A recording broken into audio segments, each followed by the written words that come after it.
The silence is quiet, and it feels like it's getting hard to breathe. And I know you feel like dying, but I promise we would take the world to its feet.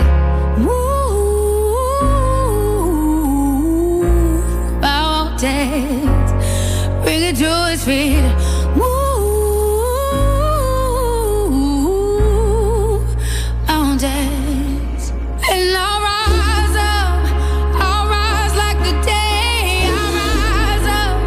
I'll rise unafraid. I'll rise up, and I'll do it 1,000 times again.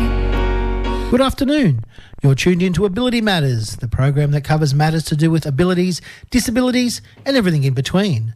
We are one of the longest running disability-related shows in the world, starting its headway on air all the way back in 2007 and now brought to you by My Home Living Care, an NDIS registered disability support organisation. Yes, good afternoon. This is Ability Matters on Illawarra's favourite community radio station, 106.9 VOX FM. You're currently with Tony Scott Emilio, the host of Ability Matters, and also the co-host, Rebecca. How are you, Rebecca? Good, how are you? Yes, Beck from Flagstaff. Yeah, How you going? Yeah. I remember the Flagstaff, but a bit too late, sorry. No, it's all good. It's all slow good. down my speech. I'm speaking like a murderer, and it's okay. I'm No worries. Slowing down. What do we have on for today, Beck? Oh, we have an interview, obviously. Yes. We do have an interview. We have Sam in, and she's going to have a chat to us about some of the wonderful things that she's doing, and as well explain a little bit about SIL, or I'm not sure what the acronym is for that. Supported yeah. There we go. So she's going to explain a bit more to us about that and what that involves. Now let's just clarify that. When Beck just said SIL, she means SIL, acronym for Supported Independent Living. Yeah. Yeah, that's something I had to go through myself, but not quite there yet, so.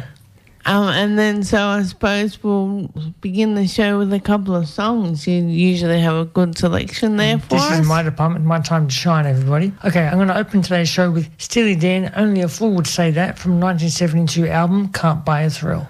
Then after that, we've got some ELO.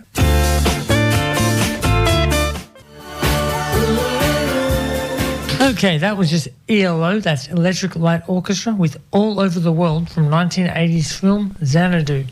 We all know that one with Olivia Newton-John, wasn't it? Yeah, I think on the skates, the skating movie, I think. Okay. I don't know. I'm not saying that. Did all the skating, I think. Yeah, I'm not really a fan. I was still very young myself when that came out. That's an inappropriate question. Let's just move into the real good stuff now. Interview. Okay, so I've got Emma here with... Oh, sorry, rewind. That's Sam. Bad. Sam. I've got Sam here with me today, and she's going to give us a little bit of a rundown on all the different things she's been doing in the space of advocacy and supporting people in need. Advocacy. Yeah. Okay. So I suppose my first question, Sam, is can you tell us more about your condition and the support needs that you require? Because I know that you're helping others, but you've got a bit of a few things going on for yourself. Yeah, so thank you for having me. My primary diagnosis is CPTSD, and which is complex post-traumatic stress disorder and functional neurological disorder. And primarily my best support is by giving me autonomy, choice and control, because as a person with complex trauma, you've lost a lot of autonomy, choice and control over your life, and as you're regaining life through recovery, you like having your choice taken away is just kind of repetitive abuse in a way. And so for me, my support needs is listening to what I want, what benefits me, and some providers unfortunately do look at restriction when obviously some behaviours or, symptoms are a bit out of control and think restriction is the best support, but it's not in the case of me. And for me, I find that support, but giving me the autonomy to make choice is a massive thing in my step of recovery. Yeah, so I suppose I'm new to the C in front of the PSTD, but I suppose that would be a thing where people trying to control and choose things for you would probably make that a whole lot more scarier to deal with the different things going on there. Yeah, it's literally just taking away more of your choice again. And for me, when that happens, you know, as a people pleaser, I will say, oh yeah, okay, even when it's not. But, you know, because after I've said it once and I don't get listened to, then that's when the people pleasing comes in and, you know, okay, yeah, I'll follow what you're saying, but that's not necessarily what is my best support need. And like at a previous provider, it was all about restriction and it was all about kind of, you know, they made the rules. And I have definitely found, since I found a team of support that want to encourage my independence, want to encourage my way of like me living my life, I have been able to make leaps and bounds in my recovery, and I've been able to be able to become an advocate, be able to start like working in a small business, you know, do a lot of things. So yeah, it's just this shift is massive. Sounds, and from the questions I've got here to ask you a bit later on, it sounds like you've done some amazing things since you've had that option with the freedom of choice. Yeah. Okay, then, well, the next question is pretty much moving on to one of the wonderful things that you do, and that is care packages for women at risk. So can you tell us a bit more about what is involved with that? And I've see here you've got a flyer for the Haven Hub, and you've explained to me that's your business, and that's part of your business. So could you tell me a bit more about that? So we create You Matter packs, which is kind of a new initiative that we've just started. And they're basically self-care packs that community organisations can either reach out directly for a specific participant, or we can create partnership programs with community organisations so that each month so many, packs go directly to that community organisation. And basically the You Matter packs focus on 4 key areas of practical, comfort, affirming, and aroma. As in research, it shows those 4 areas are massive, key, helpful areas for women who are struggling with psychosocial disability and all trauma. So basically the packs go to women who have a psychosocial disability and all have trauma. And it's basically to help with mood enhancement, emotion regulation, and ultimately to show that they matter and that they deserve access to care, and that there is there is care out there for them. Wow, that sounds awesome. So I'm just querying. Yeah. Could you tell me what a You Matter pack would actually be made up of? Because it sounds like that's a really powerful thing for women. Yeah, so basically the You Matter packs will have at least one of each key area. We'll have one of each key areas. And so for practical, each bag comes with a tote bag, which is so that it can be reused for shopping, for study, whatever. Then there's items in practical like diaries, weekly planners, period products, things like that. Also, resources to seek other services, to financial assistance, things like that. Then in comfort, it's things like fluffy socks and, things to make them feel good. Chocolate, every girl needs chocolate, especially at the time of their month. Yeah. So a wide range of different good things, yeah? Yeah, and then with affirming, it's just positive quoted things. And with aroma, it's just things that smell nice and then comforting. Yeah, exactly. So because so they're basically what is kind of included. No, it sounds really awesome. So I think that there's a lot of organisations out there that could get involved and have these You Matter packs to be able to give out to people.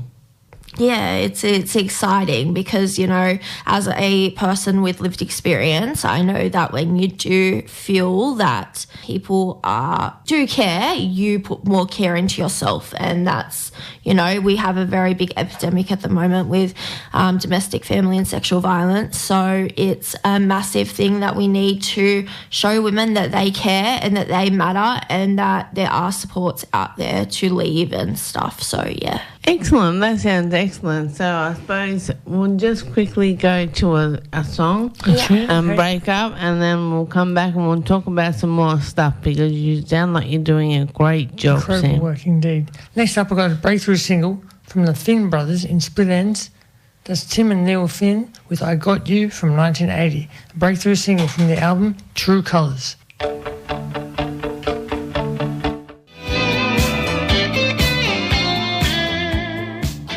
Okay, that was just Mondo Rock with Come Said the Boy from 1983. Now we're back over to Good Bec. song. Good Back over to song. Bec and Sam. Go for it, girls. Another great Aussie band. Good work, Of course, Tony. good work, yes. So, as I'm not sure if you're just tuning in, but we're talking to Sam and she's got some great stuff going on in her life.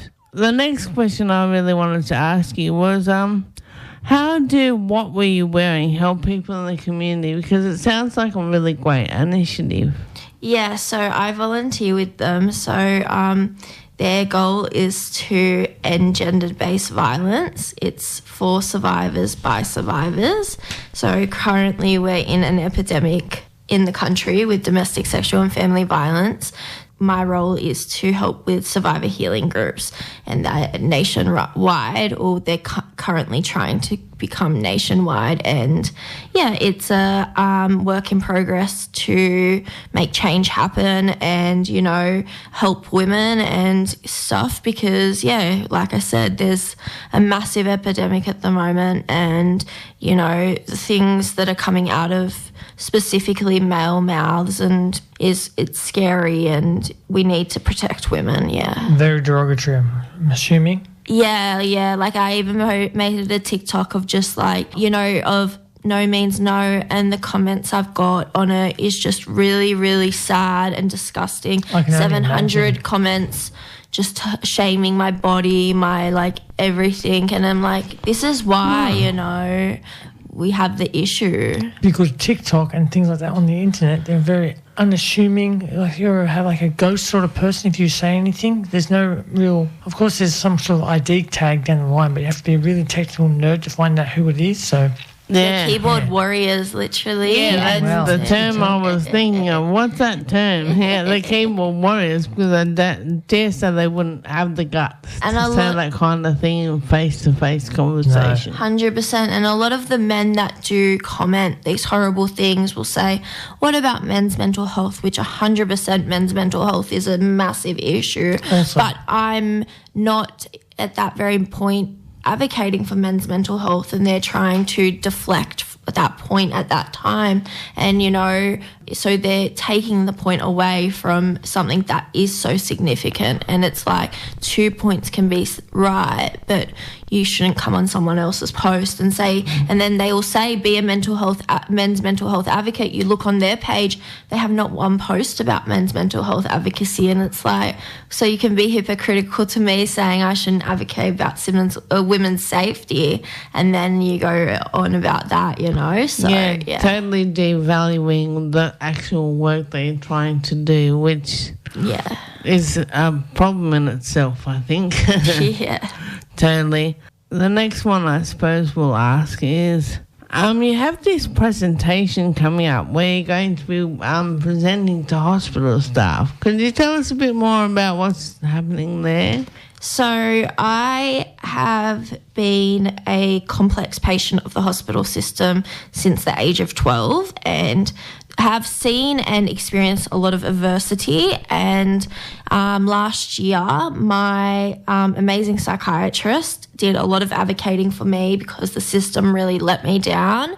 It's let me down for many years, but, you know, and because of the treatment plan and how I said, like, you know, the choice control, and when she implemented that with my new team and everything, the difference and the dramatic change it took in my life. I have been asked by the mental health director to do a speech about my story and about my life, kind of about, you know, and basically I'm just going to talk about, you know, empathy, you know, dignity, and the ways of just very basic things that they don't understand, but to someone who's a trauma survivor, that they've created a lot of the trauma, just, you know. So hopefully we get a good outcome. Obviously, I know that there are some people that, you know, work in the health system that may not want to change their perspective on complex patients like myself, but it's a step in the right direction by having these chats and, you know, doing all that. So that's the main thing, and it's all about, you know, stepping in the right direction. So, yeah. Definitely. I think for a long time in the health sector, they have looked at a viewpoint of the doctor and they know best. I can say from probably all of our experiences here in this studio, it's not so much, and listening and hearing what that person has to say can make a big impact and have a lot of benefit for everybody involved. So. 100%. And, like, you know, with just simple little empathy things that they could implement, it does change, like, their role. It changes, like, how much time you use a service, you know, like, there's just so many factors that little empathy things can change that benefit them as well as benefit the patient. So it's just kind of making that hopefully, you know, because obviously the health system unfortunately only see me, like in my case, when I'm really like had a really bad flashback and I'm not, like, I'm a bit dissociated, and, you know, I've just had an incident of you know, not feeling so great, and so they're seeing a very small glimpse of my life, and they would explode that little glimpse and make it so much more than it actually is. Yeah, and that's the person they think I am, and that's not the person I am. And sounds very familiar. Yeah, and it's really horrible, you know. And we are all human, and kindness is free, and, you know, yeah. They'll take the slightest little imperfection and explode into something so much more. And, you know, the thing is, you go first. I know they're doing it on the side of error on safety and all that kind of thing, but, you know, deep down in yourself, it was just a slight little human stuff up. Yeah, we're all human, and we're all entitled to have moments, and when we go into I'm sure they do when they're at home. And That's when right. we go into a health service, we are suffering, we're unwell, we're not feeling well, and they choose to be there in the sense of being in a professional position. Yes, no, abuse is not okay, you know, they should be respected, yes, but the person that goes into a health system is unwell and suffering, and that's where the empathy needs to come into place. And, you know, we don't, even if you voluntarily go to a service, a health service, you are not voluntarily ultimately going because you didn't choose to have this health issue, and so they voluntarily choose that job, and I think that's the mindset. They voluntarily directed you on this path. Yeah. And push, shove. No one's listening. Go this way. Down this path is better, best for you. Yes. And literally, and, you know, they all have seen adversity and stuff, and a lot of them unfortunately don't stand up when they see abuse happen, and that's probably my issue the biggest, because, you know, obviously not every single one of them are abusers or have perpetrated some type of violence, but it's obvious they have all seen some type of inappropriate wording, behaviour or something, and I can guarantee you 80% probably have never stepped foot and gone above to make a report, and sitting complicit is just as much of a perpetration as the perpetrator, and that's, like, my thing. I love what you're saying there, because the amount of times I've heard it's above my pay grade in my lifetime, and people turn the other cheek, it's just... And just pretend like it doesn't concern them. It's condoning it. Yeah, 100%, yeah. Definitely. Anyway, so we might jump back into some more tunes, and then we'll come back to Sam and hear some more wonderful stuff. Thank you very much, Sam. Thank you.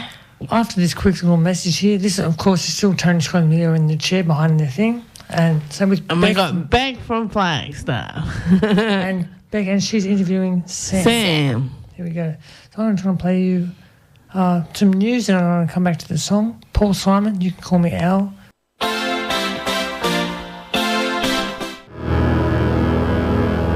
And yes, there it was, the big smash bang ending of the Beatles' A Day in the Life from 1967's album, Sgt. Pepper's Lonely Hearts Club Band. And before that, I forgot to mention that Paul Simon's song You Can Call Me Al from 1986 was from the eponymous album Graceland. Everyone knows Graceland, so there you go. Yeah, cool. We're going to jump straight back into our interview with Sam. Yes. The next question I'd like to ask you, Sam, and I forgot to mention, Sam is from the Haven Hub Co. Because Sam has her own business, and we'll talk about that a little bit more later. When you volunteer at Berkeley Community Centre, which things do you help out with there? Everyone loves to volunteer at Berkeley Community Centre. It's honestly quite a lot. awesome. Yeah. There's honestly a lot. Like, every day I go there, it's different. There's never 2 days that are the same. Different people? No, like different activities. Vibe, okay. That honestly, everyone there is so welcoming. Everyone is so kind. My main role is kind of with admin, doing like the phones and things like that. I do help a lot with of behind the scenes stuff. Yeah. Yeah, kind of. Yeah. I also help with a basic computer course on a Tuesday, which is just started. We do that and.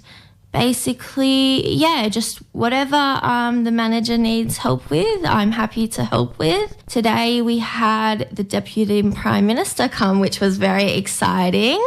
And then also MP Alison Byrne, so that was very nice too. It was lovely. We actually met before I got to interview her because she was at Berkeley Community Centre and I was there in my role as Vice President of the board, so we got to have a chat and I'm like, you're Sam. So that's how things click together. Yeah, so that was very good, but I know that she's a valued member and Maria enjoys having her there all the time with the work that she does do.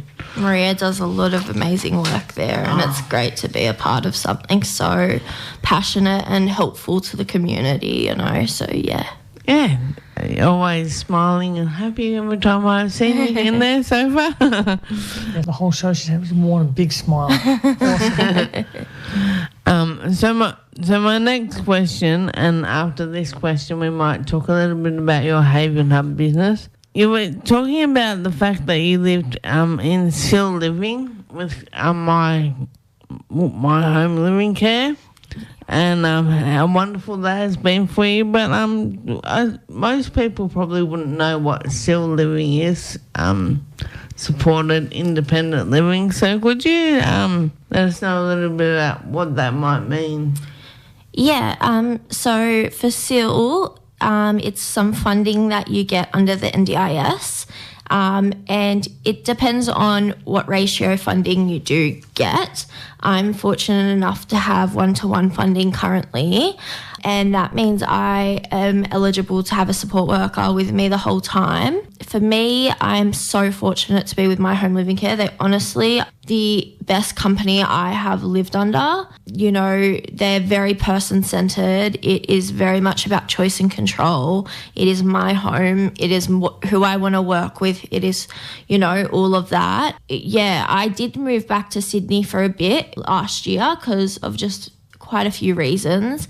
Honestly, with everything how it ended with my home living care, I thought just because of another provider, everything was messy. But I have been at 4 Sill companies, and my home living care is the most business that follows the guidelines of making choice and control, independence and things like that, which is the key focuses of the NDIS. And they, when things are broken, they'll fix it. When, when I need help, always on call, no victim blaming, nothing. And the sad thing is there are some providers out there that it is just a money thing for them. And obviously, as my plan is quite a significant plan, I had a provider come to me through TikTok in what I thought was friend capacity, but ultimately took me on a sill, and it ended up so terrible. Yeah, it's still an ongoing battle with them because I am very open about my battles, about my past, everything. And unfortunately, this provider is now sending defamation letters. So, I'm very lucky to have my home living care who support me 100%. Whatever I need, I can just call the manager and he is always on call for me. And I've never had, I never feel bad or guilty. And my condition is not really their priority. It's about making my life most independent and most happy, and that's definitely. Oh, definitely. I'm sorry to hear that you haven't had very good experiences with some of these providers, but it is good to hear on the positive side that you're actually getting to get the right care and support that you need. The next thing I'll quickly talk with you about is the Haven Hub Co. It sounds like a really great initiative, and as we discussed before, you do those care packages, which is through that Pneumato pack. Yes. Good wording. You're on the ball, Tony. I had to write it down because my memory's not. Oh, well, either way, you've got it, so that's great. So we've got one guy on site. But yeah, so would you like to tell us some of the ways that we might be able to get in contact with the Haven Hub? Because I'm pretty sure that there'd be some really interesting organisations out there throughout the Illawarra that would love to come on board with get involved. With the things that you do offer. So the best email contact for us is info.havenhubco@gmail.com. And honestly, any inquiries, queries, just send them through there, and we are more than happy to answer. We are on TikTok and Instagram, and we primarily our funding for everything is through candle sales. If you have any inquiries, our email is the best, or our TikTok would be at Haven Hub Co. And basically, the name of the business is it's a safe place, and that's why it's called Haven. And hopefully we will have hubs of, we have so many ideas that we want to eventuate to. So, hopefully we can create hubs and safety places and, Hubs them everywhere. That sounds wonderful. Yeah, we want to create positive change, and our motto is using pain for purpose. So using our lived experience to create positive change. Definitely, it sounds like a really great initiative, and I'm interested to find out more about it. Well, I've just Googled Haven Hub Co., all one word, and the first thing that popped up was an Instagram on painting. I don't think it's the right one. No, that's that one. It's because it's candles. That's where. Turning pain into purpose makes sense. Turning pain into purpose. Yeah. Beautiful. I don't think I can access it here on the radio. So yeah. Good stuff. So it's pretty much the first thing that comes up on the search engine. You chose a very original name, Haven Hub Co. Yeah. So I'd like to say thank you very much for coming on and speaking with us today, Sam. You've shed light on a lot of different topics, and your advocacy work and the things that you're doing to help people out there in need. Very admirable, especially when you have things going on in your own life. It's a great example for others out there to let them know how you can stay strong and you don't have to be perfect yourself, and that you can still do everything that you want to do. You don't have to give up those dreams just because you've got a few things not going 100% the way you'd like them in your own life. 100%. Thank you for having me on. I really appreciate coming on and speaking with you guys.